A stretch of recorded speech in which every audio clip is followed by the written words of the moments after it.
میں نے کہیں عرض کیا تھا کہ ترجموں میں اختلاف ہوتا ہے. کتنے ترجمے ہیں؟ کہیں میں نے عرض کیا تھا غالباً میر حسین علی صاحب کے مودت قدے کی مجلس میں عرض کیا تھا، یا اب اتنی مجلسیں پڑھ چکا ہوں کہ یہ یاد نہیں آ رہا ہے کہاں عرض کیا تھا. میں نے کہا تھا کہ بہت سے ترجمے لوگوں کے پاس ہیں، ہمارے پاس 14 مکمل ترجمے ہیں اور یہ کافی ہیں. قرآن کے ایک ترجمے کا نام ہے محمد، قرآن کے ایک ترجمے کا نام ہے علی، قرآن کے ایک ترجمے کا نام ہے حسن، قرآن کے ایک ترجمے کا نام ہے حسین، قرآن کے ایک ترجمے کا نام ہے فاطمہ زہرا، قرآن کے ایک ترجمے کا نام ہے علی ابن الحسین زین العابدین، قرآن کے ایک ترجمے کا نام ہے محمد باقر، قرآن کے ایک ترجمے کا نام ہے جعفر صادق. یہ باقر ہیں، وہاں سورہ بقرہ ہے.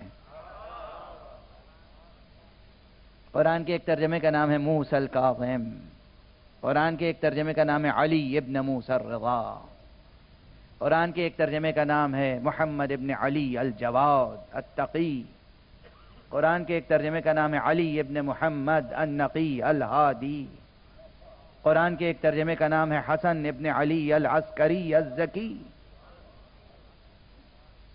یہ وہ ترجمے تھے جو سامنے آ چکے.